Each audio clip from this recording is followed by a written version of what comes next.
All right, here's a question for you. When a client tells you who they are they describing themselves or are they describing an adaptation?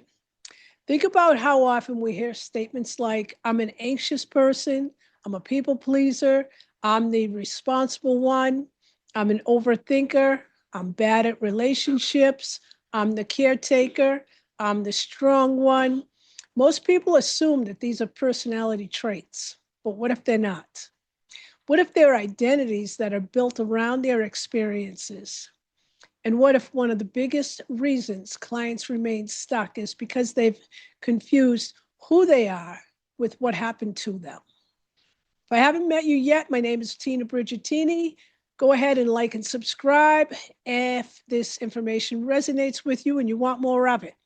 One of the most important shifts a practitioner can make is learning how to recognize the difference between a wound and an identity. Because wounds can heal, but identities protect themselves. A wound says, something happened to me. An identity says, this is who I am. And once a wound becomes an identity, change becomes much more difficult. Not because the client's resistant, because changing the pattern now feels like losing part of themselves.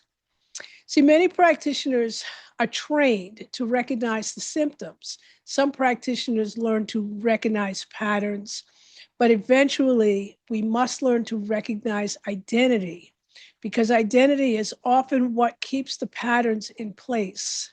So think about it this way. A person may have experienced abandonment. That's the wound. But years later, they no longer describe the experience. They describe themselves. I'm always the one who gets left. Now the wound has become an identity. The experience has become self-definition. And that's where the work becomes more nuanced. It's important to understand that identities aren't mistakes.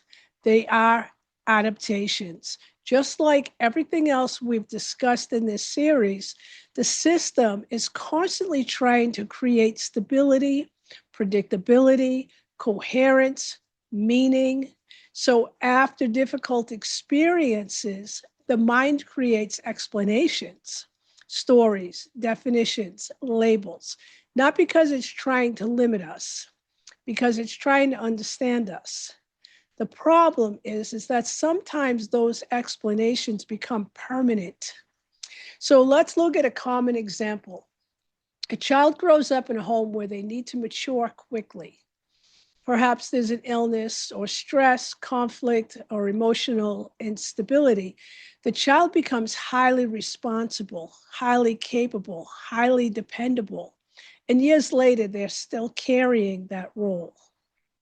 Now, listen carefully. They're no longer saying, I learned responsibility. They're saying, I am the responsible one. Notice the difference. The adaptation has become identity. And because it's now identity, resting feels uncomfortable. Receiving help feels uncomfortable. Not being needed feels uncomfortable. But those experiences threaten the identity. We see this all the time. Someone becomes a caretaker, the helper, the rescuer, the one everyone depends on. Initially, this role develops for a reason. It creates connection, belonging, predictability, purpose. But eventually, the person begins believing this is who I am. Now, imagine trying to help that person create healthier boundaries. The issue isn't simply behavior, the issue is identity. Who will I be if I'm not the caretaker? That's a much deeper question. And this happens with anxiety as well. Someone experiences years of hypervigilance, monitoring, anticipating, preparing. Eventually, they stop describing the behavior and they start describing themselves. I'm an anxious person. Maybe, or perhaps you're a person who learned anxiety. That's a very different conversation. See, one creates permanence, the other creates possibility. And this is what practitioners need to learn how to recognize is there comes a moment when the story becomes the self. The adaptation becomes identity. The coping strategy becomes personality. The wound becomes self-definition. And from that point forward, every intervention becomes more complex because you're no longer asking someone to change a behavior. You're asking them to reconsider who they believe themselves to be. And this is where many practitioners get frustrated. They offer insight. The client agrees. They recognize the pattern, yet nothing changes. Why? Because identities are protective structures. They provide stability, predictability, familiarity, even when they're limiting.